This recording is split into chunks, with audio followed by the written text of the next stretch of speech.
Why does marital counseling fail to help fix a toxic marriage with a narcissistic spouse? It's not because marital counseling is not a good thing. Marital counseling can be a good thing in the right type of marriage, in a healthy relationship. I'm going to give you my opinions on that a little bit later in this message. But when you're dealing with a narcissistic spouse, it will always fail. Because the best that marital counseling can do is offer you more ways in which you can compromise and sacrifice, which just further drags out the misery and the suffering that you're already in. In this video, I want to share with you the 4 common reasons why people just like you resort to marital counseling and what they're looking for, based on what I've heard as a coach. After that, I'm going to get into my opinion on where marital counseling can actually do a lot of good. And then following that, I'm going to give you my final thoughts on why marital counseling will always fail dealing with narcissistic spouses. So let's talk about this. My name is Kevin, and this is The Royal We. Now, before I continue with this very important message, I do want to let you know that I'm here to support you. Down in the description box below this video, you'll find access for one-on-one appointments with me. I do take telephone calls as well as video calls through Zoom, FaceTime, and WhatsApp. So if you're looking for one-on-one coaching to help you through a very difficult decision that you need to make for your mental and emotional and physical well-being, then head on down there. I would love to be able to help you through this time. Also, I do have a coaching program. My coaching program is live and in person each and every day, Monday through Friday. The Royal We coaching program is centered around coming together as a community to hold each other accountable, to break the trauma bonds, to stay no contact, and to build a better life going into 2023. So if you're looking for a community to be a part of, if you're looking for accountability in your life right now, head on down there, become a part of the Royal We coaching program. Now, let's get into this topic on why marital counseling fails to help broken, toxic marriages with narcissistically abusive spouses. To begin with, I want to talk about the 4 common reasons why people just like you are looking towards marital counseling as an option. The first one, and this is something that I come across all the time in my coaching calls, is for the purpose of trying to enforce boundaries within the marriage. In other words, you understand that you're dealing with a narcissistic, abusive spouse. And we could even take narcissistic out of it for the rest of this message, because that's besides the point. It does not matter what the diagnosis is. A lot of people out there right now get all up in arms with videos and content that I'm making, saying, oh, who you talk about narcissists and diagnose and blah, blah, blah, narcissist. Forget it. Let's peel off narcissist. Let's just say abusive. All right? If you're in an abusive marriage with a person who is devaluing you, demeaning you, nothing is good enough, neglecting you, cheating on you, abusing you, all right? Those are the people I'm talking to. Forget the lame word narcissistic. It matters not. I'm talking about abuse. Now, typically, a couple or somebody's going to initiate going to marital counseling to try to develop better boundaries. This is one reason. Basically, going to the marital counselor as a mediator. Can you help us have better boundaries? Which basically is just talking about compromise. This is what I opened up this whole discussion with. This is the best that a marital counselor can do in a situation where abuse is present, short of contacting law enforcement, right? If things get out of hand, they can probably tell both of you, like 2 kids, you go to this corner, you go to this corner. Let's learn and talk about how to communicate, blah, blah, blah. Let's compromise. Let's sacrifice. Let's not do this, which is just going to drag out the suffering experience that you are already in when you're dealing with an abusive person. Furthermore, you're not going to feel very good. Sure, you might be able to have a functioning marriage if that's your goal. Okay, I'm in an abusive marriage. It's not going to get any better, so it might as well just be functioning. In other words, I should feel safe being in it. That's fine, but are you going to be happy? Is it going to fix the broken, toxic marriage? Are you going to have the marriage that you always hoped and desired to have? No. You're going to be stuck in a marriage with no intimacy, no love, no affection.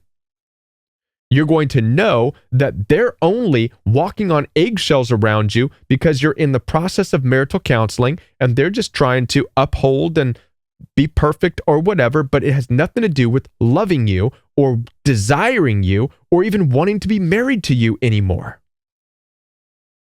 What's the point in that? And so this is why going to a marital counselor just to learn how to set boundaries is not going to ultimately fix the marriage. It might be a good short-term strategy, right? Boundaries are a great thing when you're with people temporarily. You have an assignment together, you have to work with people. It's great to be able to counsel and have boundaries and establish because you work together and then you leave. But in a marriage where you're supposed to go to bed, wake up together, do finances together, raise kids together, all it is just a short-term strategy. Ultimately, it's going to leave you feeling horrible. So that's number one. That's the first reason. And like I said, it's going to fail as far as fixing a broken relationship. Setting boundaries in a marriage won't fix a lack of love. I hope this makes sense to you. Number two, the second reason I come across all the time is trying to change the other person under the guise of making a better relationship. So a lot of times you may want to go to a marital counselor trying to change the narcissist, trying to change them, under the guise of wanting to have a better marriage. I want our marriage to look like this. I want us to be happy. I want us to go do things. I want us to go, right? That's what you're presenting to the marital counselor. But in order for any of this to take place in your toxic marriage to a narcissistic spouse, that spouse has to change. What you're basically saying is they need to change to be more like me. Now, I shouldn't have to go on and on and ramble about how and why this is impossible and will never work. There is no magic pill. There is no wand. A marital counselor is not a wizard. He's not going to touch the tip of the hat of your narcissistic spouse and they're going to transform into the prince. There is no such thing as the Beauty and the Beast story. You're not going to take the monster that you are married to and suddenly get a prince or a princess. It's not going to happen. There is no radical transformation. All right. So this obviously is going to fail. So if you're going into marital counseling with this idea and this concept that a marital counselor will make your marriage better because they're going to somehow be able to transform or change your spouse who's narcissistic, then you're doomed. It's not possible. And so it will inevitably fail. Moving on to number three, the third reason that people just like you typically resort to marital counseling is, and this is a dicey one, but it does happen, and this may be you, right?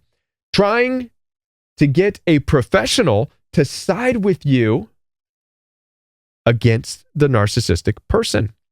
In other words, you're trying to create an alliance. You're looking for justice. Let's face it, when you are in a toxic marriage, it makes sense. When you're in a toxic marriage and you've been isolated from your friends, and the narcissistic person has even infiltrated your family.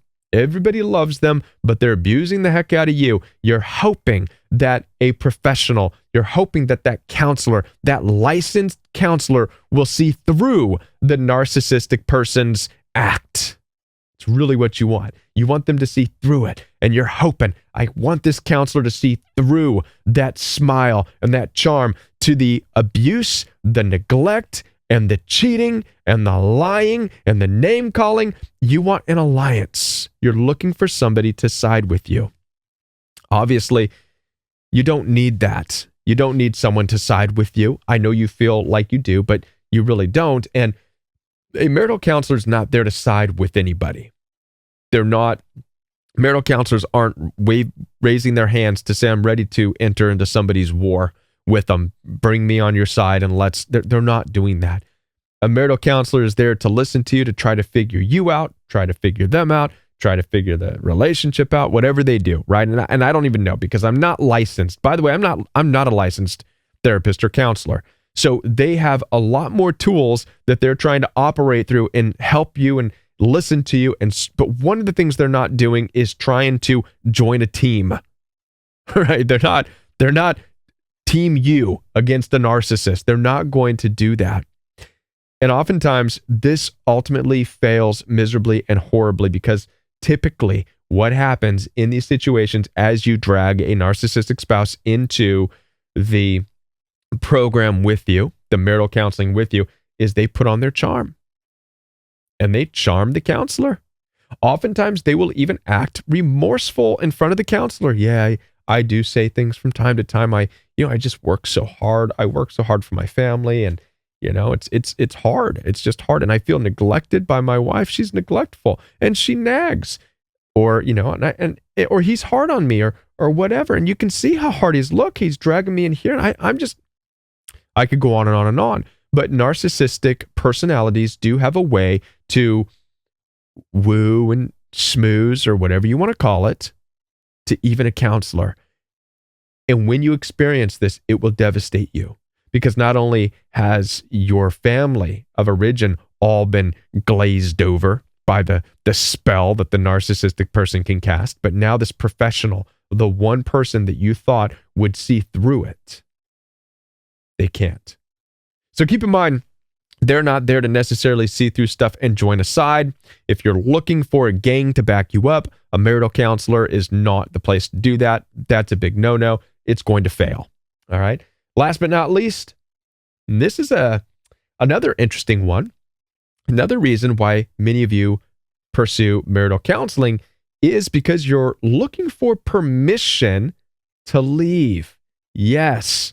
In other words, you're done with it. You don't want to really be in the toxic marriage anymore with a narcissistic spouse who's neglecting you, abusing you, using you, cheating on you, demeaning you, devalue you. Who would want to be in a marriage like this?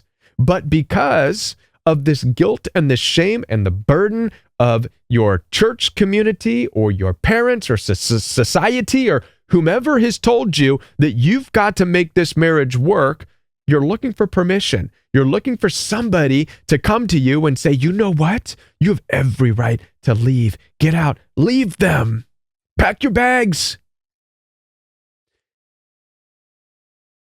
Again, a marital counselor is most likely not going to do that for you. Furthermore, you don't need that. You don't need permission. You're not a child. This is your life. This is your mental, emotional, and physical well-being. In the hands of a marriage with an abusive partner, an abusive spouse, what permission do you need? I know a lot of people really lean heavy on this because of their Christian faith or whatever. Well, I made vows. My vows were for... Listen, I understand the vows and the promises that people make in marriage. I understand them all too well. I promise you. The vows look like this: through sickness and in health, for better or for worse, to death do us part. I get all that. We all get all that. But you know what's not in wedding vows? Through abuse. And through this demeaning, devaluing, physical assaults. That's not anywhere in the vows. That's not anywhere. That God does not demand that upon anybody to exist through that. Not at all. And anybody who suggests that has grossly twisted the concept of wedding vows. So if you're in a marriage where you're experiencing abuse, and by the way, neglect is abuse, abandonment of the marriage is abuse, abandonment physically, mentally, and emotionally, it's abuse. All right? That is not protected under the vows. So you don't need permission to leave, to separate, to find safety. You don't need permission. Not from a marital counselor, not from your priest, not from the layman counselors at your church. You don't need permission. You're an adult. It's time to get up, make a decision for your safety and for your mental, emotional well-being. You give yourself permission. All right? Now, that being said, those are the 4 common reasons that I come across as a coach as to what people experience, why they go to marital counseling. Now, I do believe that marital counseling has a place in this world. I want to share a little bit about what I believe marital counseling is for, just so that you can put marital counseling in the right context and not lean on it to help you in a toxic marriage with an abusive spouse. Marital counseling is for 2 people who love each other, where love exists, and they run into issues within the marriage. What are some examples? Well, perhaps a disagreement.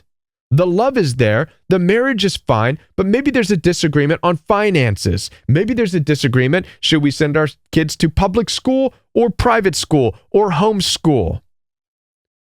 Now, a marital counselor can be a great mediator to help develop ways to compromise and sacrifice. 1 year try public school, 1 year try private school. Boom, problem solved.